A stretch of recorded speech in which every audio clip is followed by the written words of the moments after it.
Depuis la nuit des temps, de mystérieux objets sillonnent les cieux de la Terre. Le fait n'est pas contestable. Qu'on les appelle ovnis ou flying saucers, leurs origines, leur matière, voire leur consistance, sont à ce jour une énigme, mais aussi un formidable outil de réflexion, de rêverie et de recherche, faisant indéniablement progresser la pensée humaine, la littérature et la science. À travers cette quête aux confins du fantastique et du merveilleux, nous vous convions à un étrange voyage grâce à des personnalités souvent très différentes dans l'approche du phénomène. En voulant répondre aux questions posées par les ovnis, astrophysiciens, écrivains, ufologues et scientifiques soulèvent peu à peu le voile. On ne peut plus dire aujourd'hui que ce qui ne s'explique pas n'existe pas.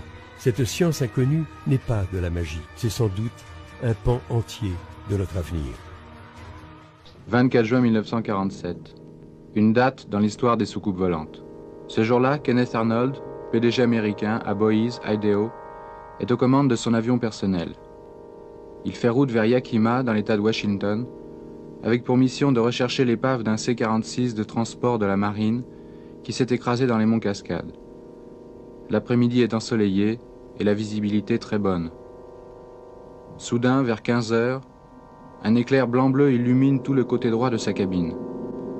À environ 40 km de lui, et se profilant sur les contreforts du mont Rainier, une formation de 9 objets scintillant d'un éclat métallique se déplace à grande vitesse. Ils volent à la même altitude que lui, 2850 mètres, en 2 lignes parallèles. Au voisinage du mont Rainier, ces objets grimpent presque à angle droit à l'altitude de 4200 mètres, puis disparaissent derrière le mont Adams. L'observation a duré 1 minute 30. Leur vitesse est estimée à 2400 km/h, 2 fois la vitesse du son.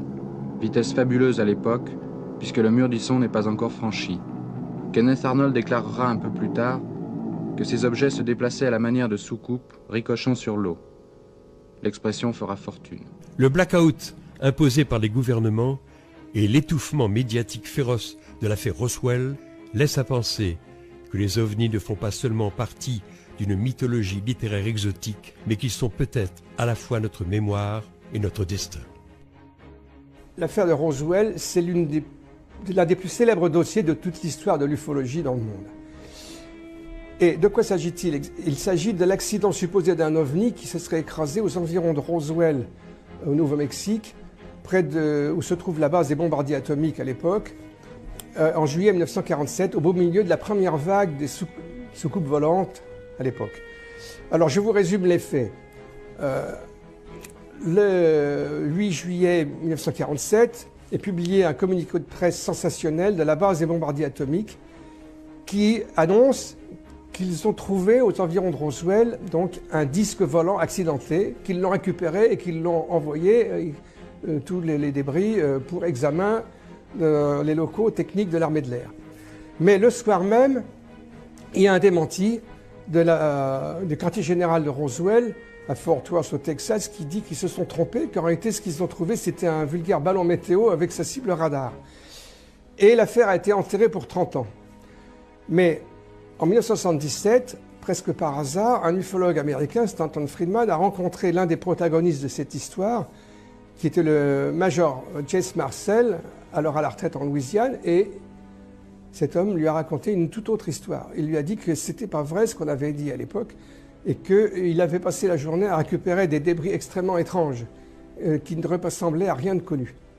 À partir de là, plusieurs équipes se sont mises au travail progressivement, et on a retrouvé plein de témoins, et l'affaire a pris une dimension considérable. En étant très restrictif, on peut dire qu'il y a eu au moins 87 témoins, dont 39 sur la récupération de débris étranges, 34 sur la récupération d'un appareil, sur un deuxième site d'ailleurs, en forme de soucoupe, et 31 témoins sur la récupération, la découverte de cadavres non humains. Donc ça fait beaucoup de monde, ça fait presque une centaine de témoins au total, enfin disons 87, et ça représente un dossier très solide en fait. Voilà ce qu'il faut dire. Et puis, il faut dire que pourquoi est-ce que c'est si important? C'est parce que si c'est vrai qu'on a trouvé un ovni, bon, il n'y a pas encore de preuves irréfutables, si vous voulez, hein, mais ça prend des dimensions, ça devient de plus en plus solide, et si on arrive à prouver cela de manière vraiment certaine, c'est une découverte capitale. C'est un tournant presque pour l'histoire de l'humanité, hein, la découverte d'un engin extraterrestre. Donc voilà pourquoi c'est une affaire si importante. J'ajoute juste un mot pour dire que pour beaucoup de gens, en France notamment, on croit que l'affaire de Roswell, c'est une histoire d'autopsie d'un bidon, d'un cadavre qu'on a montré en 1995. Juste un mot là-dessus pour dire que ce cadavre qu'on a montré, qui est très bizarre et suspect, avec son gros ventre et 6 doigts aux mains et aux pieds, il n'a rien à voir avec les descriptions des cadavres de Roswell. En effet, 8 jours après sa création en 1948, l'US Air Force prend en charge le dossier UFO. Plusieurs commissions d'enquête sont créées successivement, en particulier la commission Blue Book en 1952. Mais la CIA intervint pour imposer le blackout après les événements de Washington de 1952. Cette année-là, les 19 et 26 juillet, des échos d'objets inconnus et volant au-dessus de la ville furent captés par 3 radars. Plusieurs pilotes commerciaux les aperçurent et un pilote d'avion en réaction fut même envoyé vers l'une des cibles qui se déplaçait au-dessus du Capitole. Pendant quelques minutes, ce fut la panique à l'aéroport. Les services officiels conclurent à une anomalie de la propagation des signaux radars et à des phénomènes de réfraction du genre mirage. Cependant, avant sa mort mystérieuse, le docteur McDonald, doyen de physique à l'Université d'Arizona, souligna l'absurdité de l'explication officielle. Le sujet devint tabou. Mais sur les insistances du docteur McDonald et du docteur Allen Hynek, directeur du centre de recherche atomique d'Evanston, l'Air Force décide de la création de la Super Commission Condon. Le rapport conclut à la non-existence du phénomène, mais reconnut pourtant son impuissance à expliquer 10% des cas analysés. En France, 2 incidents majeurs ont marqué la deuxième partie du XXe siècle. 2 affaires qui, en échappant à l'étroitesse de nos frontières, ont écrasé médiatiquement leurs témoins. La pression sociale fut tellement forte qu'elle bouleversa leur vie à jamais. Il s'agit de Trans-en-Provence et de Valençol. L'affaire de Marignane, quant à elle, prit une ampleur bien moins retentissante, mais tout aussi troublante. Quant à celle du plateau d'Albion, malgré la ténacité de Jimmy Gueux, l'armée a toujours démenti le survol de la base atomique par les ovnis.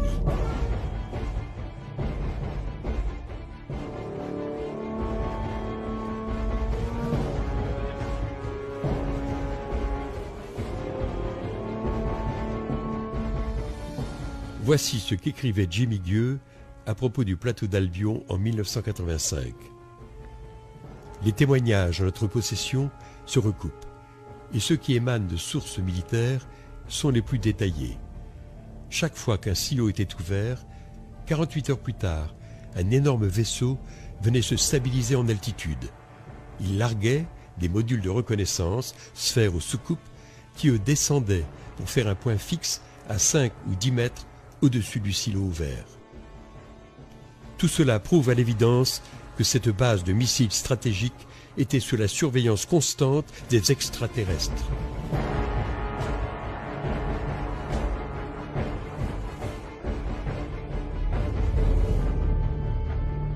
Affaire de Trans-en-Provence, 8 janvier 1981.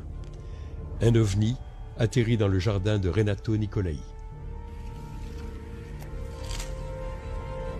C'était un jeudi, là. Un jeudi, le mois de janvier, le 8, là, c'était là, vers 5 heures. Quand je l'ai vu, moi, qu'il est en train de bricoler, là, oh, je dis quand même, des fois, hein, ça fait pas quoi. Quand je l'ai vu arriver, pratiquement, je ne l'ai pas vu tout à fait arriver. Voilà. Enfin, j'ai vu arriver, mais enfin, je ne l'ai pas noté, enfin, ça que c'était exactement. Alors, comment était cet engin? Ben, l'engin, c'était un engin, una forma... Come 2 assiette, c'est-à-dire... Comme une soucoupe. L'una sull'altra va, un engin come ça, là, c'était 2,50 m là, sur 3 mètres, il fait environ le chose, là, le diamètre. De quelle couleur était-il? Plomb, mat, là. Il n'y avait pas d'insigne, de marque non, dessus? il n'avait rien du tout, là. C'est una soucoupe, hein, si on va appeler, hein.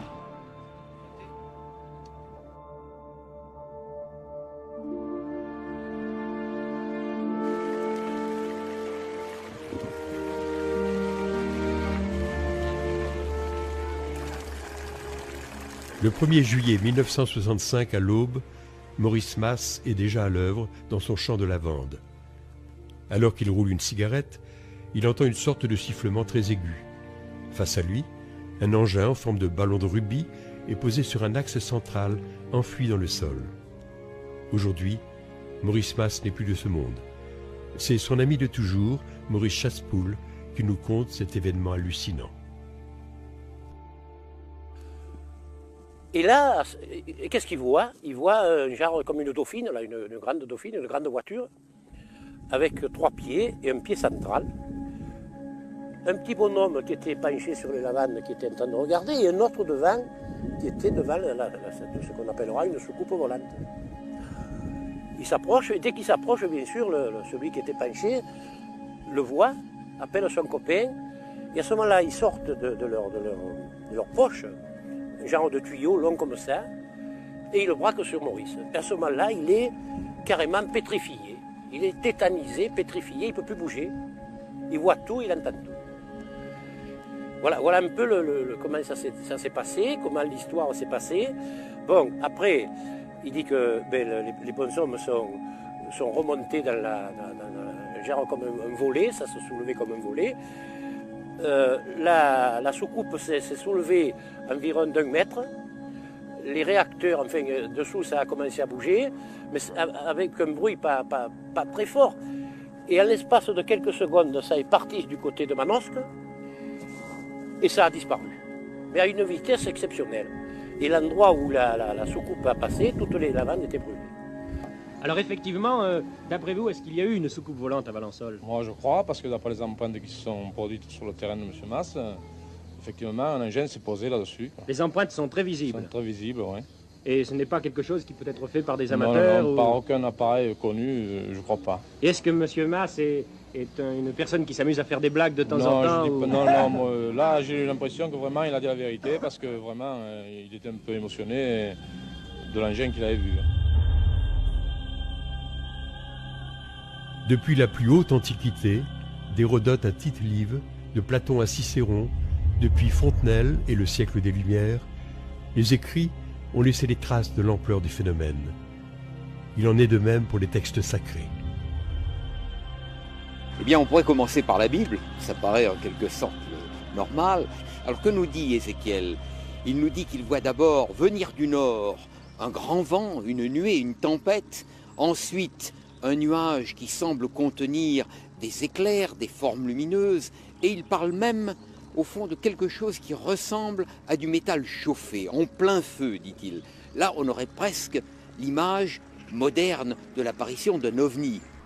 Chez les anciens grecs et romains, il est question de boucliers volants.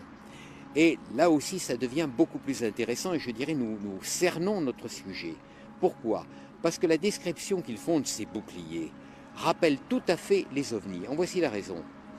À notre époque, un objet courant, c'est une assiette, une soucoupe, voire une saucière. Pour les anciens, le bouclier était un objet tout à fait courant. C'était l'arme de défense numéro 1. Comment étaient les boucliers grecs de l'époque de Périclès ou d'Alexandre, ou les boucliers même de la première Rome et de la cavalerie romaine? Ils étaient ronds, ils étaient circulaires, ils étaient bombés. Et quand on nous parle d'un ovni qui ressemble à 2 assiettes l'une sur l'autre, il suffit simplement de poser ce que l'on appelait un oplon, qui a donné son nom d'ailleurs aux combattants grecs, l'oplite, c'est-à-dire ce fameux bouclier, de prendre 2 oplones l'un sur l'autre, et à ce moment-là, on voit apparaître une soucoupe telle qu'elle est décrite par les modernes.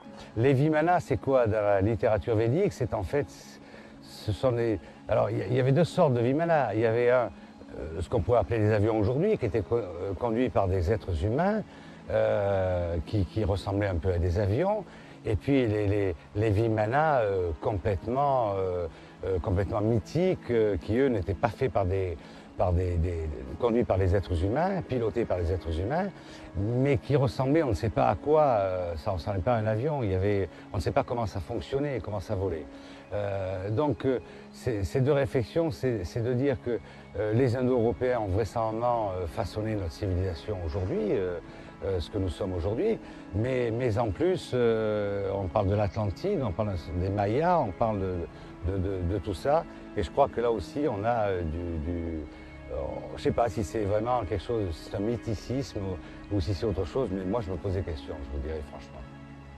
Le plus bel ovni de l'histoire du cinéma, c'est celui qui est placé devant la caméra de Stanley Kubrick et qui vient civiliser la Terre, lui apporter l'esprit dans 2001, l'Odyssée de l'espace. Et là, on songe en effet soit aux Elohim, pour reprendre l'image biblique, soit à ces dieux civilisateurs de la cordillère des Andes.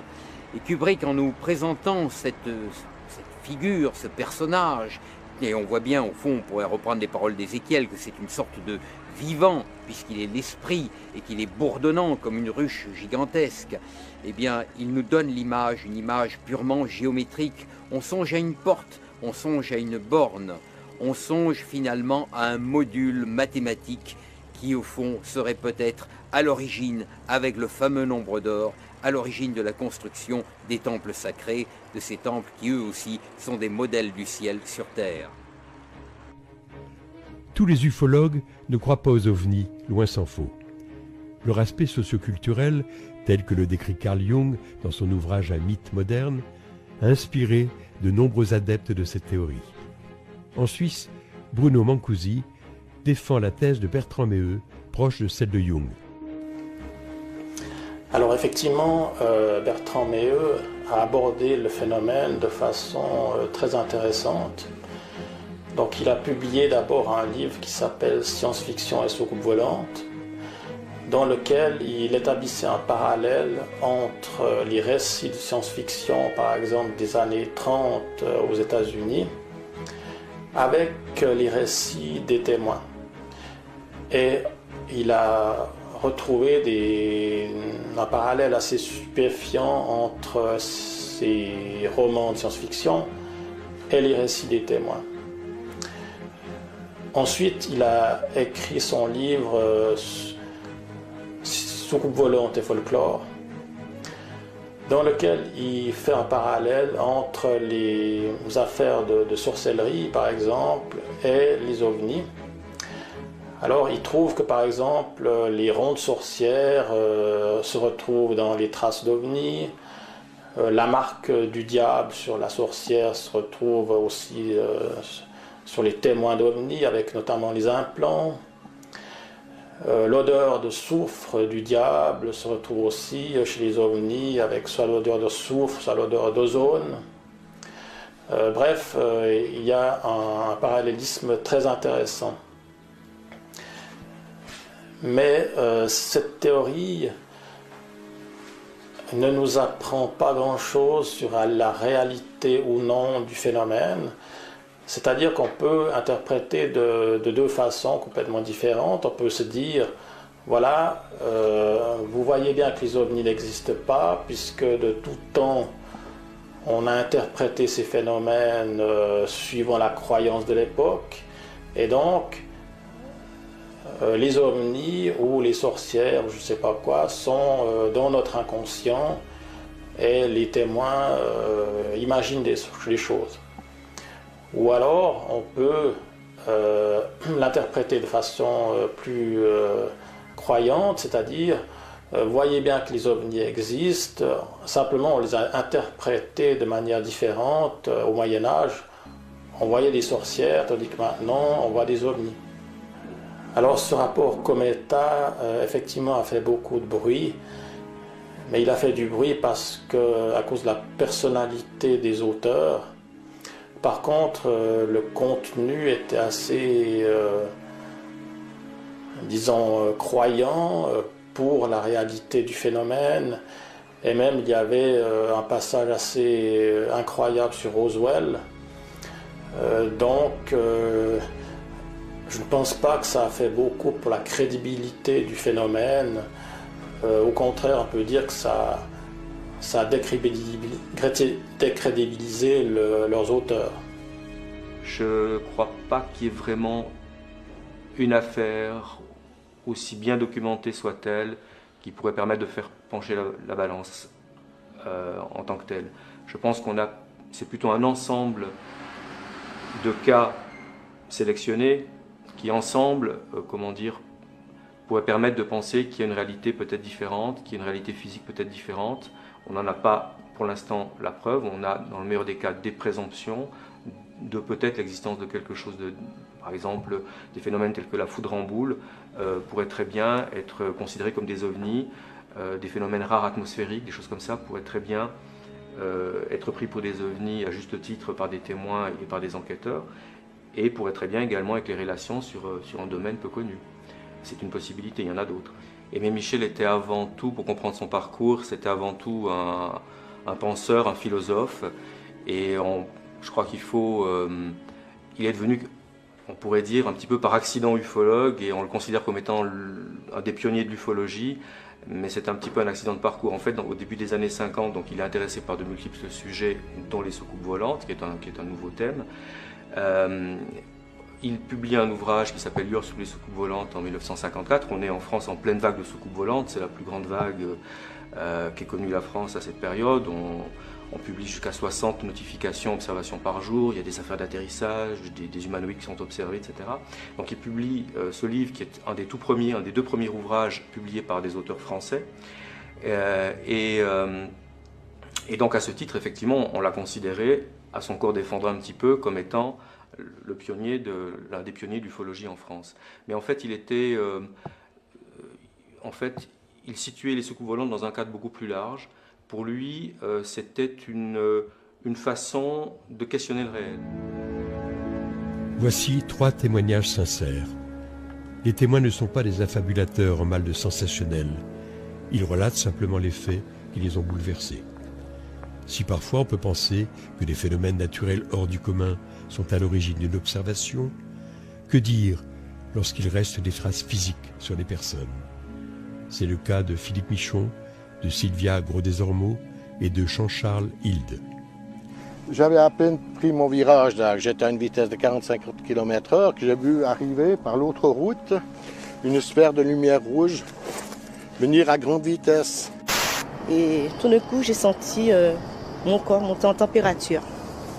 Et croyant une combustion spontanée, donc j'ai regardé mes bras, et de là, j'ai vu que j'étais éclairée du haut, du ciel. J'ai vu quelque chose, j'étais au milieu de la cour, et j'allais pour sortir, donc je me dirigeais vers le portail et rejoindre mes petits collègues pour aller jouer. Et puis j'ai vu quelque chose venir, je sais pas, que j'ai vu avec le temps, c'est assez vague, mais un losange. Et dans ce losange, il y avait un autre losange, jusqu'à ce qu'il, en venant vers moi, donc il devienne de plus en plus grand. La campagne, tout s'est illuminé dans une couleur rouge-orangé. Et là, j'ai eu une impression de chaleur qui se faisait derrière moi. Je me suis retourné. Et là, cette sphère de lumière était sur la banquette arrière du véhicule, comme si elle sautillait. Comme si on me prenait la tête, ça m'a remis la tête face à la route que je prenais. Et à un moment donné, j'ai senti mon véhicule se soulever. Par rapport au piquet que vous avez là, c'était à environ une hauteur d'1 mètre. Et d'un coup, cette étoile, que je croyais être une étoile, s'est déplacée d'abord vers la droite, et après elle a eu un mouvement vers la gauche, et d'un seul coup, elle est partie à une vitesse fulgurante vers le firmament, quoi. Tout était au ralenti, mes mouvements, ma bouche, bon. Et en me retournant, le phénomène en question, c'était plus un losange, c'était carrément, ça avait pris la forme d'un cigare. Et pareil, ça se, comment je pourrais dire, un cigare mais en position verticale, et il s'éloignait par paliers, donc il devenait de plus en plus petit. Mais comment je pourrais dire ça, il se dédoublait, oui, il se dédoublait, mais en s'éloignant de plus en plus. Je lui ai dit, mais écoute, je suis fatigué, je vais aller me coucher, je suis pas bien. Je lui ai dit, mais non, mais qu'est-ce que tu as sur ton cou? Et là, elle me dit, bah, arrête de regarder dans un miroir. Et là, au moment où je me suis trouvé devant le miroir, je me suis retrouvé, bien sûr, avec tous des petits rectangles qui partaient depuis la hauteur des oreilles, tout autour à intervalles réguliers, des rectangles rouges, comme un pincement, mais bien marqués. Et voilà, puis bon, moi, après, je me suis dit, bon, il faut que j'aille m'allonger, je suis pas bien. Puis le lendemain matin, bien sûr, tout avait disparu. Et moi-même, j'ai pas eu idée de faire une photo ce soir-là. Aimé Michel est le fondateur de l'ufologie française. Mystérieux objets célestes, publié en 1958, sert toujours de référence. Mais c'est à Jimmy Gueux que l'on doit, dès 1954, le premier livre ufologique avec les soucoupes volantes viennent d'un autre monde, publié au Fleuve Noir, et dont les illustrations de Brantôme restent inégalées. Je me souviens, en 67, il m'avait amené à Cergy-Pontoise, est-ce que je me trompe? C'était Cergy-Pontoise, où il s'était passé quelque chose d'extraordinaire. Mais Jimmy, il n'était pas là quand ça s'est passé, mais il le racontait comme s'il était là. Il avait vu, il avait entendu, il avait senti ces personnes qui venaient d'ailleurs, hein, et il avait toutes les explications nécessaires. Écoutez, il affirmait tout cela avec une telle assurance que ça ne pouvait être que vrai. Et d'ailleurs, ça ne peut être que vrai, hein, puisque moi j'ai une confiance totale en Jimmy. Jimmy, c'était pas un rigolo. Loin s'en faut. C'était quelqu'un qui... C'était ni un rigolo ni un scientifique. Hein. Mais c'était quelqu'un de réfléchi, de posé, de méticuleux, de minutieux, qui menait des enquêtes, et les enquêtes aboutissaient toujours vers un résultat. On allait avec lui au bout du monde, au-delà du monde, mais on revenait toujours à la maison. Hein, Quand j'écoutais Jimmy avancer ses arguments, j'étais obligé de dire « oui, je crois », parce que ces arguments étaient irréfutables. Ce que je ne comprends pas, c'est pourquoi toutes les informations qui sont recueillies de ci, de là, par des gens sérieux, des pilotes d'avion, des gens sérieux, hein, pas des farfelus, pourquoi toutes ces informations qui sont traitées, le savons-nous, ne sont pas communiquées au grand public?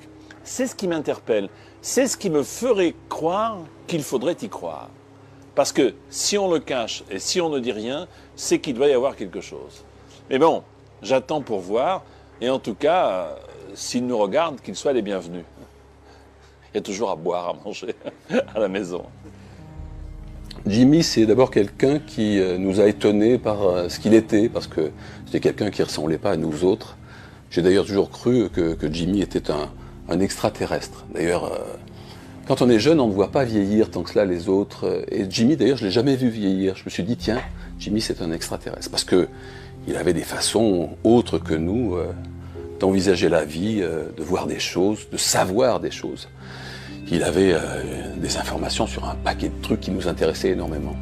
Quand Jimmy a parlé des petits hommes gris, qui étaient des gens plutôt négatifs, et qui risquaient d'être peut-être une gêne pour la race terrestre, c'est quelque chose qui m'a déplu un peu. J'ai toujours eu dans l'idée que les grands frères, qui venaient de loin, de l'espace, de cet univers qui entretient mon rêve permanent, c'était des êtres d'une immense bonté, plein de lumière, d'une sagesse hors du commun, et capables de tout m'apprendre, de m'apprendre l'amour que je n'ai pas suffisamment donné aux autres, capable de m'apprendre toutes ces techniques qui me font rêver et que j'aime par-dessus tout. J'adore les techniques. Toute l'imagination qui est la mienne et que je n'aurai jamais suffisamment. Je rêve d'avoir une imagination plus grande que celle-là. Parce que si on essaye de rentrer dans le problème extraterrestre, on peut se dire que l'humain a une imagination trop pauvre pour essayer d'imaginer toute la grandeur, l'immensité et le côté génial de ce que sont les extraterrestres. Et donc je suis désespéré que mon imagination n'aille pas plus loin. Donc je me dis que un jour peut-être, et d'ailleurs heureusement on a vu de très bons films qui sont allés dans ce sens-là, hein, Rencontre du troisième type, etc. Tout ce bonheur d'aller à la rencontre de l'autre, de celui qui est plus fort, plus grand, plus merveilleux, et puis tout d'un coup de soi-même de s'améliorer. Qu'ils vous donnent les 2 ou 3 marches qui vont vous permettre d'aller vers eux.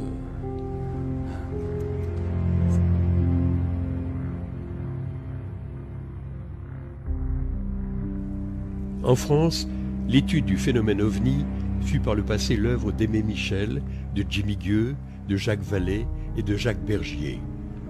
Aujourd'hui, Jean Sider, Stéphane Alix, Thibaut Canouty, Guy Tarade continuent de proposer des hypothèses.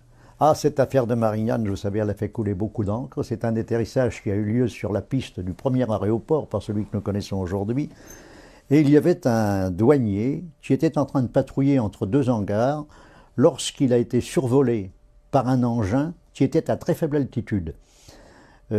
Si mon mémoire est toujours intact, il s'appelait Guy Quinchard, je crois.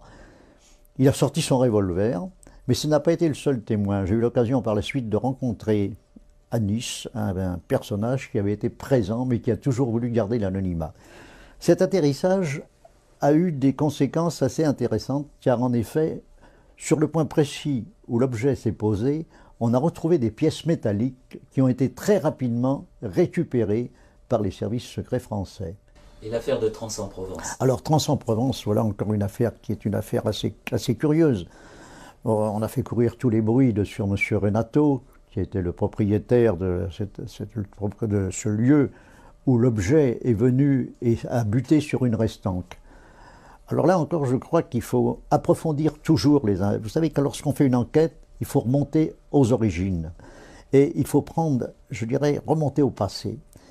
Et il y a un membre des services de renseignement qui n'est plus dans le métier à l'heure actuelle, qui lui est reparti à zéro, a repris l'enquête à zéro. Et il s'est aperçu que cet engin, ou cet objet, appelons-le comme on veut, semblait avoir été programmé pour suivre une route bien précise. Il a repris les cartes de l'époque du siècle dernier, pourrait-on dire, le siècle d'avant, du XVIIIe siècle, et il s'est aperçu que l'objet avait suivi une route qui aujourd'hui n'existe plus, qui était totalement effacée. Alors lui, il en a tiré les conclusions que peut-être que cet engin avait été programmé pour suivre un parcours bien déterminé, et que, ma foi, il avait été trompé par la modification du terrain entre la première fois où il était venu, où il s'était manifesté, et lorsqu'il est venu et qu'il s'est craché sur le terrain de M. Renato.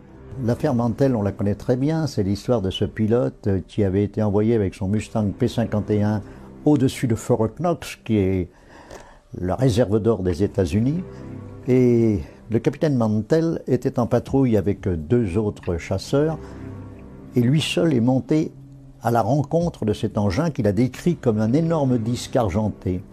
Et au moment où il a été pour l'intercepter, toutes les communications radio ont été coupées et on a retrouvé les traces de son appareil sur, je dirais, des dizaines de kilomètres carrés de surface. Le corps du pilote n'a jamais été retrouvé. Après plus de 50 ans de recherche, je ne peux vous dire qu'une seule chose. Le phénomène existe, c'est un phénomène intelligent, il n'est pas d'origine humaine, et il y a eu des contacts entre l'intelligence qui manipule le phénomène et des terriens. Maintenant, il ne faut pas voir les ovnis sous la forme de tôle boulon. Là, pour moi, c'est quelque chose que j'ai effacé depuis longtemps. Je pense que nous sommes peut-être en face des vecteurs qui remontent le temps, qui viennent d'une dimension parallèle, que la physique quantique nous révélera un jour ou l'autre. Les ovnis ne sont peut-être que des hologrammes pouvant prendre les formes les plus étranges, se multipliant à l'infini dans l'espace et le temps, projetés par une force incroyablement puissante et invincible, la vie. Et si la solution du mystère passait par l'humour de Jacques Bergier? Les ovnis, disait-il, ne sont rien d'autre que des hallucinations collectives provoquées par des extraterrestres. En fait, cette boutade est encore plus sérieuse qu'il n'y paraît. Il est fort possible, en effet, que nos visiteurs nous leurrent en testant tout simplement notre ignorance grâce à des images virtuelles.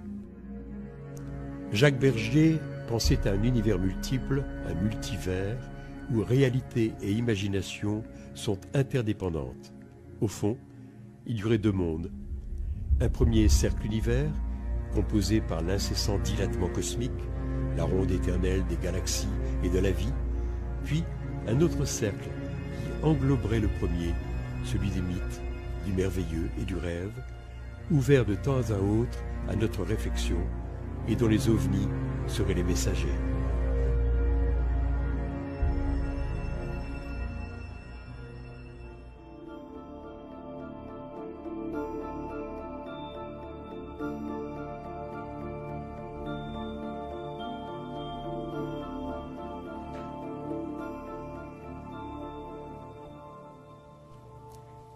La littérature et notamment le mouvement surréaliste intégrèrent les ovnis à leur imaginaire. Salvador Dali et Jean Cocteau s'enthousiasmèrent lors des grandes vagues soucoupistes des années 50 et 60. Howard Phillips Lovecraft, ce grand génie venu d'ailleurs selon Bergier, imagina dans ses nouvelles la présence sur Terre de dieux effroyables et archaïques. On avait envie à la Maison d'Ailleurs en fait, de rendre un hommage un peu particulier à Howard Phillips Lovecraft pour les 70 ans de sa mort. En fait. Célébrer sa mort, c'est peut-être plus important encore de célébrer sa naissance à Lovecraft. Et plutôt que faire l'exposition uniquement sur Lovecraft lui-même et sur sa vie, sur ses écrits, ce qui était un peu difficile aussi, l'idée c'était plutôt de faire une exposition Lovecraftienne, à savoir qui rend hommage, comme il aurait voulu peut-être, à savoir qui utilise les idées qu'il avait pu avoir et qu'il distribuait généreusement en fait, à ses amis et à ses connaissances, et les distribuer nous plus loin à des illustrateurs et des écrivains. Donc on a pris ce document qui s'appelle le Livre de Raison, qui est un livre de notes, il y a 220 notes à peu près qu'il a écrites entre 1919 et 1934 et qui décrivent des idées en fait, devant être développées par la suite dans de la fiction courte ou longue. Donc on a donné ces courtes notes et les gens ont pu faire ce qu'ils ont voulu avec ça. Donc il y a une centaine d'illustrateurs, près de 500 images, il y a de la musique, des textes, des films, tout ça dans une atmosphère un peu Lovecraftienne, étrange comme ça. Parfois un peu ironique, parfois un peu décalé, mais parfois assez sombre aussi.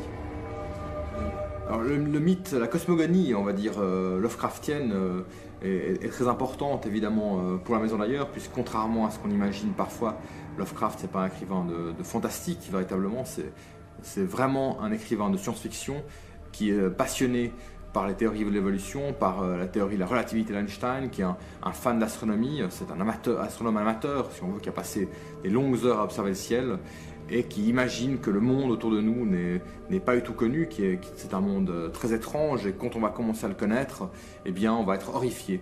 Et c'est ça, c'est véritablement l'idée que la science va nous révéler des choses non pas forcément positives, c'est un anti-Jules Verne, en tout cas dans l'image qu'on s'en en fait. C'est pas le chantre du progrès, c'est plutôt la crainte du progrès. Lovecraft, c'est plutôt traditionnaliste quelque part dans ses vues politiques également. Et nous, on avait envie de montrer quelque chose qui était plutôt lié justement à la science-fiction pure et dure, en disant voilà ce qu'on peut montrer autour de nous, ce qu'on peut avoir autour de nous, juste au coin de l'œil sans qu'on puisse vraiment s'en apercevoir. C'est ça l'esprit Lovecraftien, c'est-à-dire qu'il y a des dimensions juste hors de notre portée, mais si on connaissait en fait les moyens d'y accéder, eh bien on verrait des choses tout à fait affreuses qui sont plutôt de l'ordre de l'extraterrestre ou de la créature d'autres dimensions que de dieux anciens. À la Maison d'Ailleurs, évidemment, un rayon ufologique, on est lié un peu par la bande à l'ufologie d'une façon ou d'une autre. Mais c'est vrai que moi je vois la science-fiction comme un outil d'exploration du réel, c'est un genre rationnel, hein, et que dans l'ufologie on est plutôt dans on va dire dans l'irrationnel, mais dans la croyance, hein, que ce soit sans aspect péjoratif du tout. On peut dans cette situation où soit on y croit, soit on n'y croit pas. Et bien moi j'y crois dans les livres. Je pense que les soucoupes volantes existent dans les films et dans les livres. Et c'est là où moi elles m'intéressent. Pourquoi est-ce qu'elles apparaissent dans les films ou dans la documentation que nous on peut avoir, quoi. Maintenant, si elles apparaissent ou non dans la réalité, c'est peut-être un autre domaine qui nous concerne moins, mais qui nous intéresse aussi, puisqu'évidemment il y a des connexions tout à fait fréquentes entre ces deux éléments.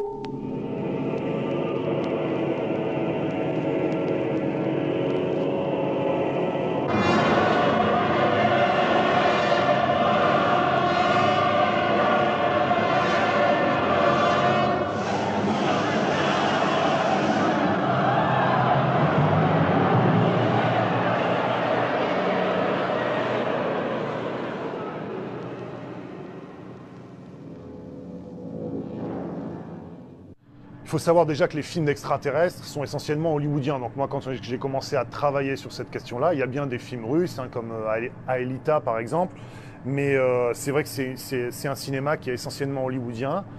Et ce qu'on s'aperçoit, alors c'est aussi la thèse d'un monsieur qui s'appelle Jean-Michel Valentin, qui a travaillé sur Hollywood, le pouvoir et le Pentagone, hein, et qui montre bien que en fait, ces films-là sont instrumentalisés. Ce sont un petit peu ce qu'on appelle, ce que Valentin en tout cas appelle, des films de sécurité nationale.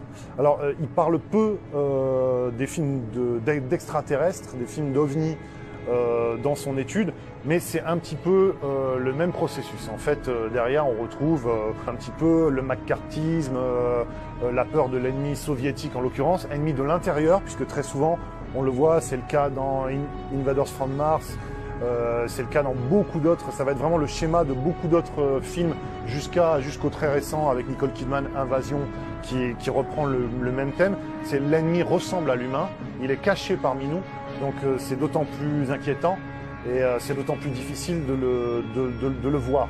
Hein, c'est un ennemi qui est finalement très proche de l'humain. Oui, elle s'est adoucie avec notamment des films comme Rencontre du troisième type. En fait, ça commence un petit peu avec les années 70 et là on est plus dans le discrédit de la politique américaine, de la chose politique aux États-Unis. Hein, ça suit le Vietnam, le Watergate, différentes affaires comme ça, qui ont tendance à faire que l'extraterrestre devient plus, en tout cas, digne de confiance que les politiques eux-mêmes. Alors on retrouve ça dans Le jour où la Terre s'arrêta, déjà dès les années 50, hein, où l'extraterrestre qui vient nous voir pour des raisons plus ou moins pacifiques, écologiques. Hein, c'est les discours qu'on retrouvait dans la bouche des contactés. Et qu'on retrouve, le cinéma finalement s'en fait l'écho.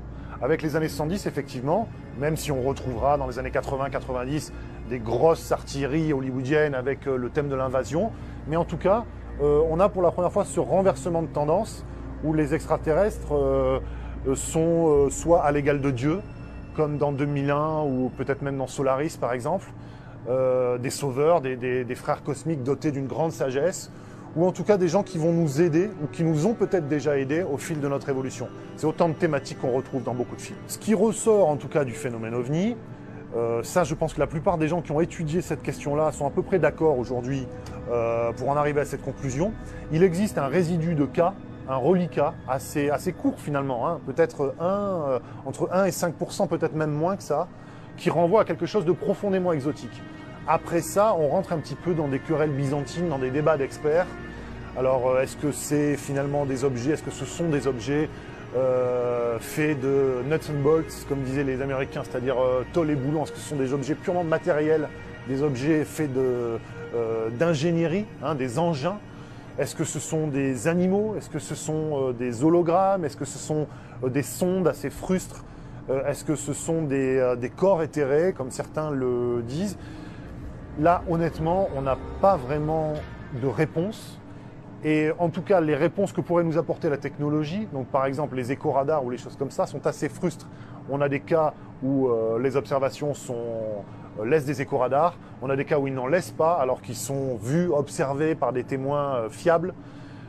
C'est très très difficile de tirer des conclusions. En tout cas, ce qu'on sait, c'est que des gens comme Jean-Pierre Petit, par exemple, ont pu démontrer que des problèmes technologiques, comme par exemple le bang supersonique, hein, pouvaient être réglés. Donc la théorie de l'hypothèse extraterrestre dite au premier degré, c'est-à-dire des engins qui viendraient de l'extérieur, reste toujours valide. Et Walter Haut, c'est un des témoins fondamentaux de l'époque.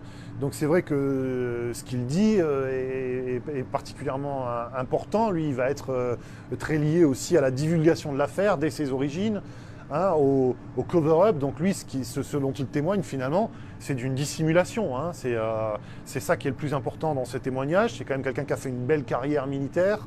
Il y a des chercheurs américains qui sont allés fouiller, qui sont allés retrouver notamment les proches de Walter Haut. Walter Haut lui-même d'ailleurs a confirmé ses dires jusqu'au bout.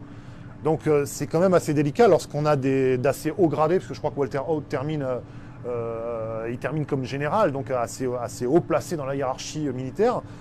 C'est toujours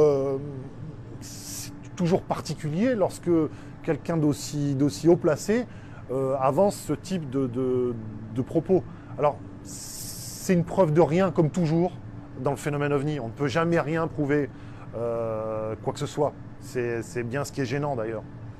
Et ce qui est fascinant en même temps. Claude Bernard disait que lorsque l'on rencontre un fait qui ne s'accorde à aucune théorie, il faut abandonner la théorie et se rapprocher du fait.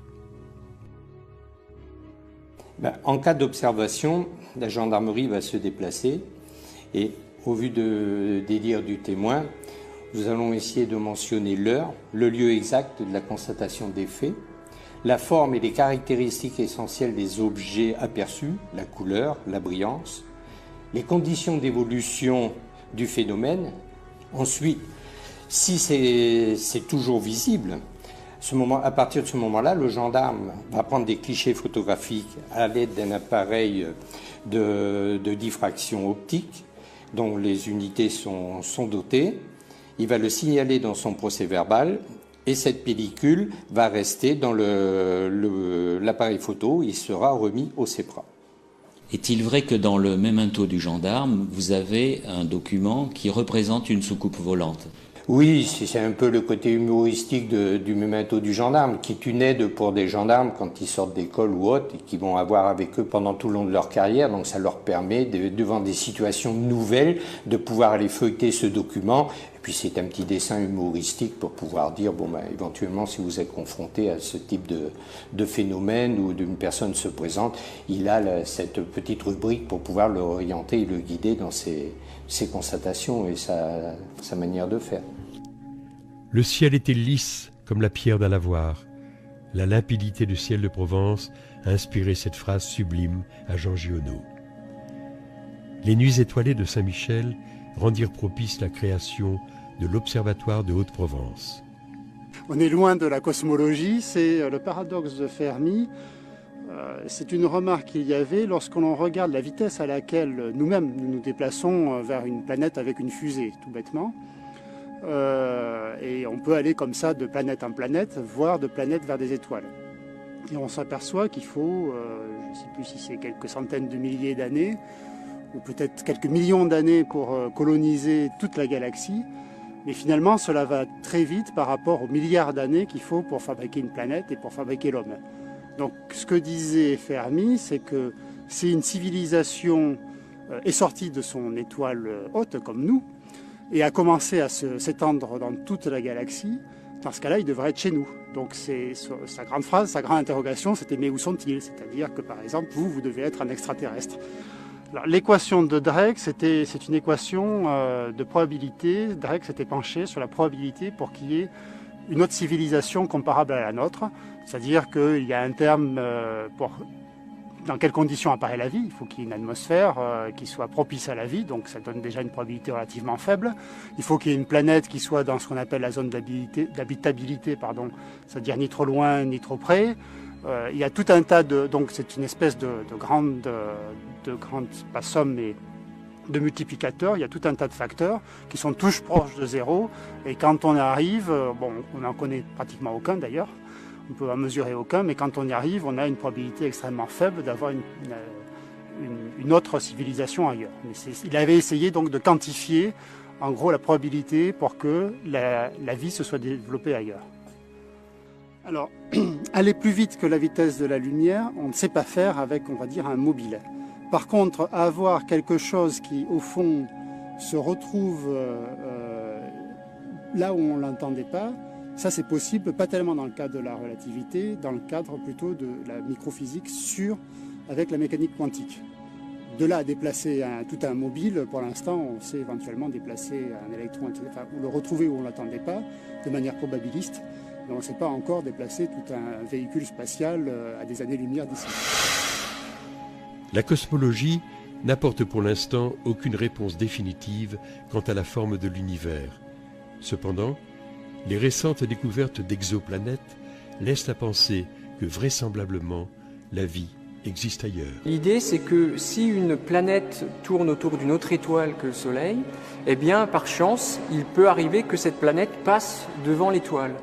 Et à ce moment-là, en passant devant l'étoile, elle va cacher une partie de la lumière de l'étoile et depuis la Terre, on va voir l'éclat de l'étoile qui va diminuer un petit peu pendant quelques heures, le temps que la planète passe devant l'étoile. Et en l'an 2000, donc il y a 7 ans maintenant, on a découvert comme ça la première planète extrasolaire par la technique des transits. C'était autour de l'étoile HD 209 458. Et c'est la première fois qu'on détectait par cette technique une planète autour d'une autre étoile. Avec les expériences qui sont en orbite, les manips spatiales, des satellites en orbite, comme Corot ou dans quelques années Kepler, qui va être lancé par la NASA.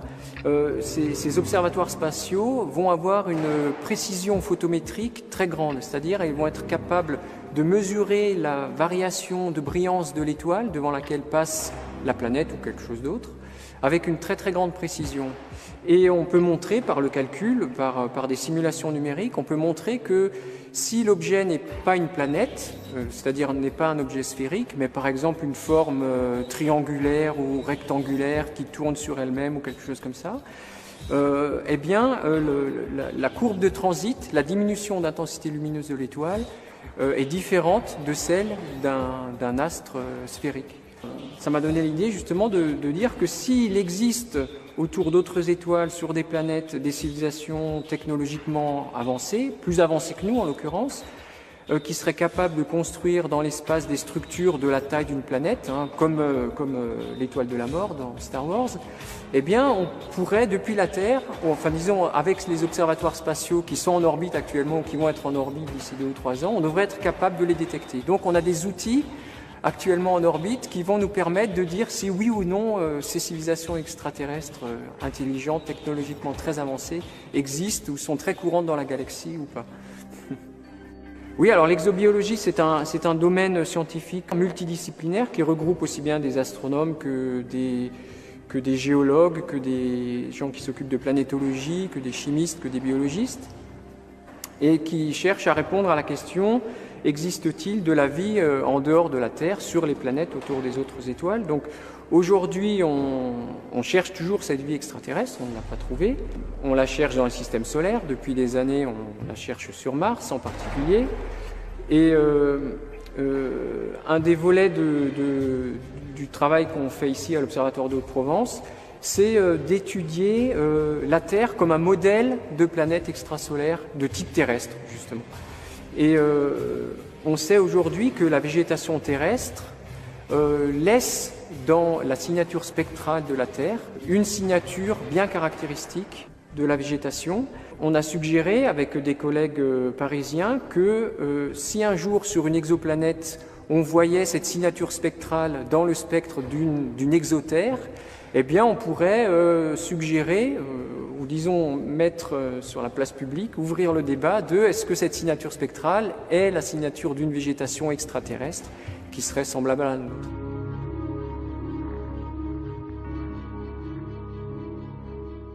La présence d'extraterrestres aux confins de l'univers étonnera certains. Pourtant, de nombreux pilotes de ligne vous diront qu'ils sont déjà parmi nous. Le document que vous allez voir est la reconstitution par Nippon TV de ce qui s'est passé à bord d'un Boeing 747 de la Japan Airlines, poursuivi par un ovni au-dessus de l'Alaska le 17 novembre 1986. Selon le capitaine Teraoshi, la poursuite a duré 50 minutes sur le vol Paris-Tokyo. Vers 17h10, le pilote aperçoit soudain une lumière orange. Le fait est confirmé par la tour de contrôle d'Anchorage.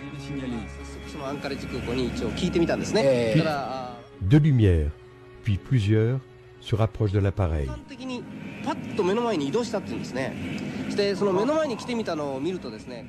À l'intérieur, les 3 hommes d'équipage ressentent une forte chaleur.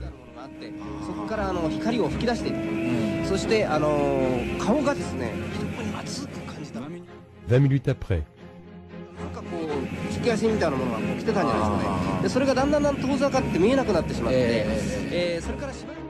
deux lumières blanches apparaissent,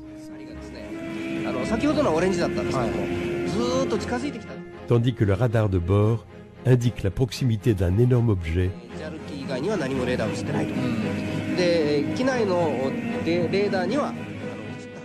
qui se met à suivre l'avion vers la ville de Fairbanks.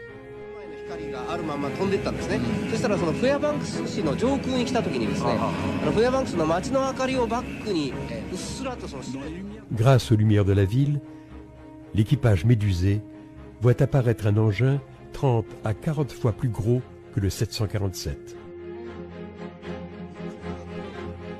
La tour de contrôle propose au pilote de faire intervenir un bombardier.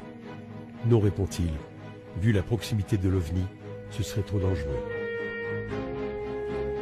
Par contre, un Boeing de United Airlines doit croiser le cap du 747 japonais.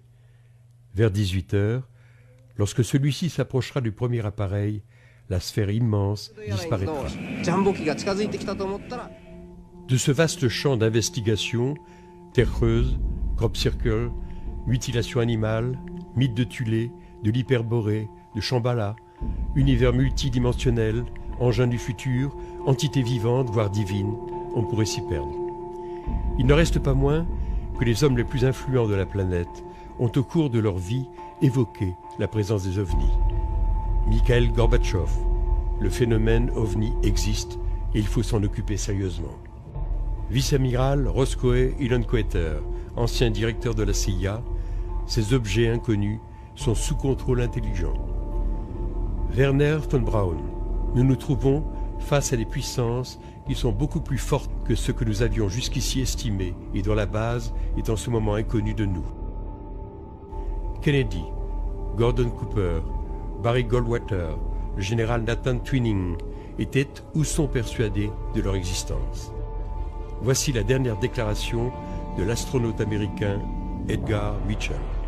Le Pentagone a toujours caché la vérité sur les ovnis, et en particulier sur la découverte à Roswell d'un vaisseau et de ses occupants d'origine extraterrestre. Selon Sheldrake, derrière la structure de l'univers et la configuration des formes se cacherait un modèle dynamique plutôt que statique. Le monde serait une entité continue, ce qui en affecte une partie en affecterait une autre. L'univers serait en fait confronté à une interdépendance permanente de ces innombrables dimensions. Le phénomène ovni en serait peut-être la synthèse et le lien. L'ovni de demain aura sans doute un autre visage que celui qu'il nous présente aujourd'hui. Du monolithe initiatique de 2001 à la merveilleuse soucoupe d'Adamski, on aspire toujours à la même transcendance.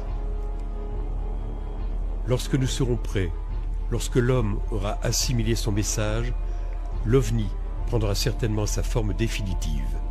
Entre-temps, le voyage ne fait que commencer.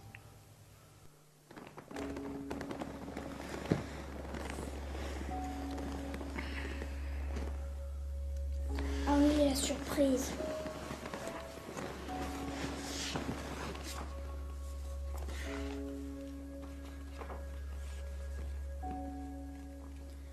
Mon nom est Walter Haute. Mon nom est Walter Haute. En juillet 1947, j'étais en poste à la base aérienne militaire de Roswell comme officier de relations publiques.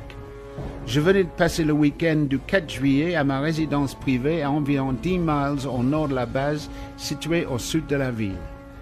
J'ai appris au milieu de la matinée de mon retour au service le lundi 7 juillet que quelqu'un avait fait état de restes d'un engin qui s'était écrasé.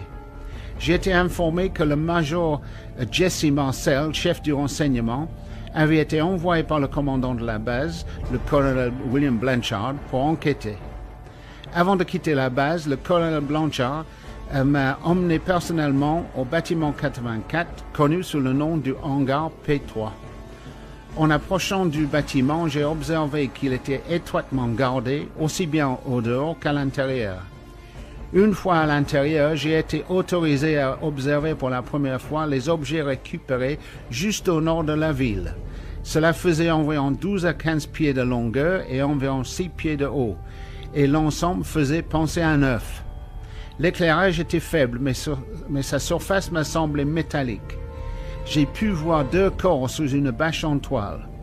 Seules les têtes dépassaient de la bâche et je ne pouvais rien voir du reste des corps. Les têtes m'ont semblé plus grandes que la normale et la disposition de la bâche suggérait qu'ils avaient la taille d'un enfant de 10 ans. Je suis convaincu que ce que j'ai observé était une sorte de vaisseau avec son équipage venu de l'espace. Je n'ai pas été payé ni reçu quoi que ce soit de valeur pour faire cette déclaration, et c'est la vérité selon mes souvenirs.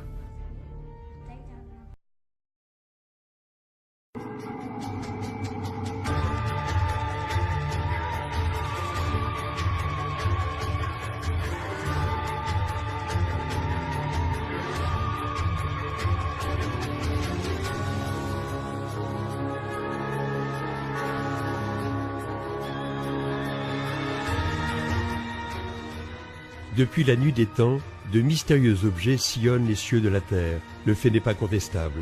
Qu'on les appelle ovnis ou flying saucers, leurs origines, leur matière, voire leur consistance, sont à ce jour une énigme, mais aussi un formidable outil de réflexion, de rêverie et de recherche, faisant indéniablement progresser la pensée humaine, la littérature et la science. À travers cette quête aux confins du fantastique et du merveilleux, nous vous convions à un étrange voyage grâce à des personnalités souvent très différentes dans l'approche du phénomène. En voulant répondre aux questions posées par les ovnis, astrophysiciens, écrivains, ufologues et scientifiques soulèvent peu à peu le voile.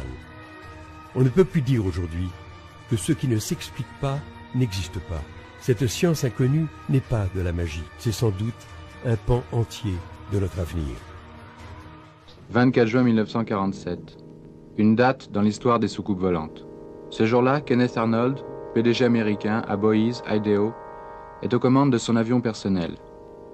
Il fait route vers Yakima, dans l'État de Washington, avec pour mission de rechercher l'épave d'un C-46 de transport de la marine qui s'est écrasé dans les monts Cascades. L'après-midi est ensoleillé et la visibilité très bonne. Soudain, vers 15 heures, un éclair blanc-bleu illumine tout le côté droit de sa cabine. À environ 40 km de lui, et se profilant sur les contreforts du mont Rainier, une formation de 9 objets scintillant d'un éclat métallique se déplace à grande vitesse. Ils volent à la même altitude que lui, 2850 mètres, en 2 lignes parallèles. Au voisinage du mont Rainier, ces objets grimpent presque à angle droit à l'altitude de 4200 mètres, puis disparaissent derrière le mont Adams. L'observation a duré 1 minute 30. Leur vitesse est estimée à 2400 km/h, 2 fois la vitesse du son. Vitesse fabuleuse à l'époque, puisque le mur du son n'est pas encore franchi. Kenneth Arnold déclarera un peu plus tard que ces objets se déplaçaient à la manière de soucoupes ricochant sur l'eau. L'expression fera fortune. Le blackout imposé par les gouvernements et l'étouffement médiatique féroce de l'affaire Roswell laissent à penser que les ovnis ne font pas seulement partie d'une mythologie littéraire exotique, mais qu'ils sont peut-être à la fois notre mémoire et notre destin. L'affaire de Roswell, c'est l'un des plus célèbres dossiers de toute l'histoire de l'ufologie dans le monde. Et de quoi s'agit-il? Il s'agit de l'accident supposé d'un ovni qui se serait écrasé aux environs de Roswell, au Nouveau-Mexique, près où se trouve la base des bombardiers atomiques à l'époque, en juillet 1947, au beau milieu de la première vague des soucoupes volantes à l'époque. Alors je vous résume les faits. Le 8 juillet 1947 est publié un communiqué de presse sensationnel de la base des bombardiers atomiques qui annonce qu'ils ont trouvé aux environs de Roswell donc un disque volant accidenté, qu'ils l'ont récupéré et qu'ils l'ont envoyé, tous les débris, pour examen les locaux techniques de l'armée de l'air. Mais le soir même, il y a un démenti du quartier général de Roswell à Fort Worth au Texas qui dit qu'ils se sont trompés, qu'en réalité ce qu'ils ont trouvé c'était un vulgaire ballon météo avec sa cible radar. Et l'affaire a été enterrée pour 30 ans. Mais en 1977, presque par hasard, un ufologue américain, Stanton Friedman, a rencontré l'un des protagonistes de cette histoire, qui était le major Jesse Marcel, alors à la retraite en Louisiane, et cet homme lui a raconté une toute autre histoire. Il lui a dit que c'était pas vrai ce qu'on avait dit à l'époque, et qu'il avait passé la journée à récupérer des débris extrêmement étranges, qui ne ressemblaient à rien de connu. À partir de là, plusieurs équipes se sont mises au travail progressivement, et on a retrouvé plein de témoins, et l'affaire a pris une dimension considérable. En étant très restrictif, on peut dire qu'il y a eu au moins 87 témoins, dont 39 sur la récupération de débris étranges, 34 sur la récupération d'un appareil, sur un deuxième site d'ailleurs, en forme de soucoupe, et 31 témoins sur la récupération, la découverte de cadavres non humains. Donc ça fait beaucoup de monde, ça fait presque une centaine de témoins au total, enfin disons 87, et ça représente un dossier très solide en fait. Voilà ce qu'il faut dire.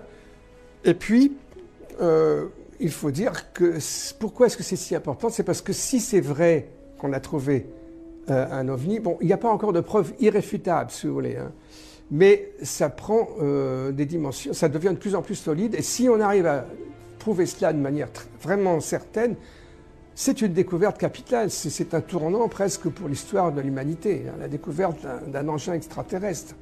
Donc voilà pourquoi c'est une affaire si importante. J'ajoute juste un mot pour dire que pour beaucoup de gens, en France notamment, on croit que l'affaire de Roswell, c'est une histoire d'autopsie d'un bidon, d'un cadavre qu'on a montré en 1995.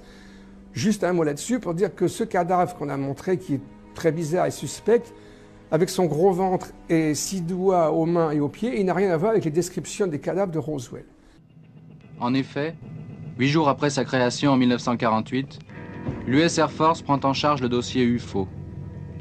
Plusieurs commissions d'enquête sont créées successivement, en particulier la commission Blue Book en 1952. Mais la CIA intervint pour imposer le blackout après les événements de Washington de 1952. Cette année-là, les 19 et 26 juillet, des échos d'objets inconnus et volant au-dessus de la ville furent captés par 3 radars. Plusieurs pilotes commerciaux les aperçurent et un pilote d'avion en réaction fut même envoyé vers l'une des cibles qui se déplaçait au-dessus du Capitole. Pendant quelques minutes, ce fut la panique à l'aéroport. Les services officiels conclurent à une anomalie de la propagation des signaux radars et à des phénomènes de réfraction du genre mirage. Cependant, avant sa mort mystérieuse, le docteur McDonald, doyen de physique à l'Université d'Arizona, souligna l'absurdité de l'explication officielle. Le sujet devint tabou. Mais sur les insistances du docteur McDonald et du docteur Allen Hynek, directeur du centre de recherche atomique d'Evanston, l'Air Force décide de la création de la Super Commission Condon. Le rapport conclut à la non-existence du phénomène, mais reconnut pourtant son impuissance à expliquer 10% des cas analysés. En France, 2 incidents majeurs ont marqué la deuxième partie du XXe siècle. 2 affaires qui, en échappant à l'étroitesse de nos frontières, ont écrasé médiatiquement leurs témoins. La pression sociale fut tellement forte qu'elle bouleversa leur vie à jamais. Il s'agit de Trans-en-Provence et de Valençol. L'affaire de Marignane, quant à elle, prit une ampleur bien moins retentissante, mais tout aussi troublante. Quant à celle du plateau d'Albion, malgré la ténacité de Jimmy Gueux, l'armée a toujours démenti le survol de la base atomique par les ovnis.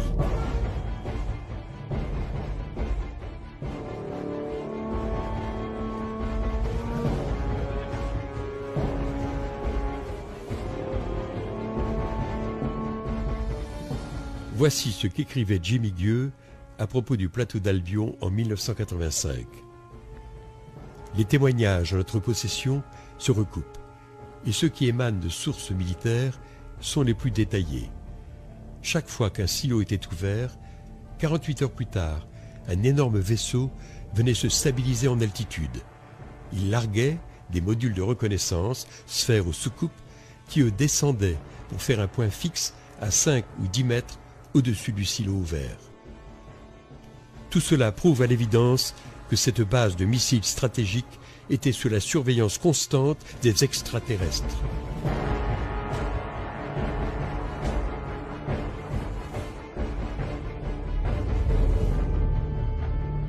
Affaire de Trans-en-Provence, 8 janvier 1981. Un ovni atterrit dans le jardin de Renato Nicolai. C'était un jeudi, là. Un jeudi, le mois de janvier, le 8, là, c'était là, vers 5 heures. Quand je l'ai vu, moi, qu'il est en train de bricoler, là, oh, je dis quand même, des fois, hein, ça fait pas quoi. Quand je l'ai vu arriver, pratiquement, je ne l'ai pas vu tout à fait arriver. Voilà. Enfin, je l'ai vu arriver, mais enfin, je ne l'ai pas noté, enfin, ça que c'était exactement. Alors, comment était cet engin? Ben, l'engin, c'était un engin, una forma... Come 2 assiette, c'est-à-dire... Comme une soucoupe. L'una sull'altra, va, un engin come ça, là, c'était 2,50 m là, sur 3 mètres, il fait environ le chose, là, le diamètre. De quelle couleur était-il? Plomb, mat, là. Il n'y avait pas d'insigne, de marque non, dessus? il n'avait rien du tout, là. C'est una soucoupe, hein, si on va appeler, hein.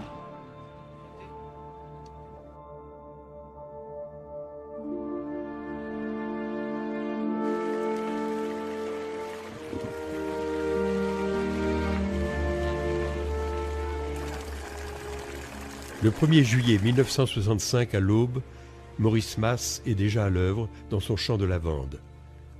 Alors qu'il roule une cigarette, il entend une sorte de sifflement très aigu. Face à lui, un engin en forme de ballon de rugby est posé sur un axe central enfoui dans le sol. Aujourd'hui, Maurice Mas n'est plus de ce monde. C'est son ami de toujours, Maurice Chassepoul, qui nous conte cet événement hallucinant. Et là, qu'est-ce qu'il voit? Il voit un genre comme une dauphine, là, une grande dauphine, une grande voiture, avec 3 pieds et un pied central. Un petit bonhomme qui était penché sur les lavandes, qui était en train de regarder, et un autre devant, qui était devant ce qu'on appellera une soucoupe volante. Il s'approche, et dès qu'il s'approche, bien sûr, celui qui était penché le voit, appelle son copain, et à ce moment-là, ils sortent de leur poche un genre de tuyau long comme ça, et il le braque sur Maurice. Et à ce moment-là, il est carrément pétrifié. Il est tétanisé, pétrifié, il ne peut plus bouger. Il voit tout, il entend tout. Voilà un peu comment ça s'est passé, comment l'histoire s'est passée. Bon, après, il dit que les bonshommes sont remontés dans genre comme un volet, ça se soulevait comme un volet. La soucoupe s'est soulevée environ d'1 mètre. Les réacteurs, enfin, dessous, ça a commencé à bouger, mais avec un bruit pas très fort. Et à l'espace de quelques secondes, ça est parti du côté de Manosque, et ça a disparu. Mais à une vitesse exceptionnelle. Et l'endroit où la soucoupe a passé, toutes les lavandes étaient brûlées. Alors effectivement, d'après vous, est-ce qu'il y a eu une soucoupe volante à Valençol? Moi je crois, parce que d'après les empreintes qui se sont produites sur le terrain de M. Mas, effectivement un engin s'est posé là-dessus. Les empreintes sont très visibles? Sont très visibles, oui. Et ce n'est pas quelque chose qui peut être fait par des amateurs? Non, par aucun appareil connu, je ne crois pas. Et est-ce que M. Mas est une personne qui s'amuse à faire des blagues de temps en temps? Non, moi, là j'ai eu l'impression que vraiment il a dit la vérité, parce que vraiment il était un peu émotionné de l'engin qu'il avait vu. Depuis la plus haute antiquité, d'Hérodote à Tite-Live, de Platon à Cicéron, depuis Fontenelle et le siècle des Lumières, les écrits ont laissé les traces de l'ampleur du phénomène. Il en est de même pour les textes sacrés. Eh bien, on pourrait commencer par la Bible, ça paraît en quelque sorte normal. Alors que nous dit Ézéchiel? Il nous dit qu'il voit d'abord venir du nord un grand vent, une nuée, une tempête, ensuite un nuage qui semble contenir des éclairs, des formes lumineuses, et il parle même, au fond, de quelque chose qui ressemble à du métal chauffé, en plein feu, dit-il. Là, on aurait presque l'image moderne de l'apparition d'un ovni. Chez les anciens grecs et romains, il est question de boucliers volants. Et là aussi, ça devient beaucoup plus intéressant, et je dirais, nous cernons notre sujet. Pourquoi? Parce que la description qu'ils font de ces boucliers rappelle tout à fait les ovnis. En voici la raison. À notre époque, un objet courant, c'est une assiette, une soucoupe, voire une saucière. Pour les anciens, le bouclier était un objet tout à fait courant. C'était l'arme de défense numéro 1. Comment étaient les boucliers grecs de l'époque de Périclès ou d'Alexandre, ou les boucliers même de la première Rome et de la cavalerie romaine? Ils étaient ronds, ils étaient circulaires, ils étaient bombés. Et quand on nous parle d'un ovni qui ressemble à 2 assiettes l'une sur l'autre, il suffit simplement de poser ce que l'on appelait un oplon, qui a donné son nom d'ailleurs aux combattants grecs, l'oplite, c'est-à-dire ce fameux bouclier, de prendre 2 oplones l'un sur l'autre, et à ce moment-là, on voit apparaître une soucoupe telle qu'elle est décrite par les modernes. Les Vimana, c'est quoi dans la littérature védique? C'est en fait, ce sont des... Alors, il y avait 2 sortes de Vimana. Il y avait ce qu'on pourrait appeler des avions aujourd'hui, qui étaient conduits par des êtres humains, qui ressemblaient un peu à des avions, et puis les Vimana complètement mythiques, qui eux n'étaient pas faits conduits par les êtres humains, pilotés par les êtres humains, mais qui ressemblaient, on ne sait pas à quoi, ça ne ressemblait pas à un avion, on ne sait pas comment ça fonctionnait, comment ça volait. Donc ces 2 réflexions, c'est de dire que les Indo-Européens ont vraisemblablement façonné notre civilisation aujourd'hui, ce que nous sommes aujourd'hui, mais en plus, on parle de l'Atlantide, on parle des Mayas, on parle de tout ça. Et je crois que là aussi, on a je ne sais pas si c'est vraiment quelque chose, c'est un mythicisme ou si c'est autre chose, mais moi je me pose des questions, je vous dirais franchement.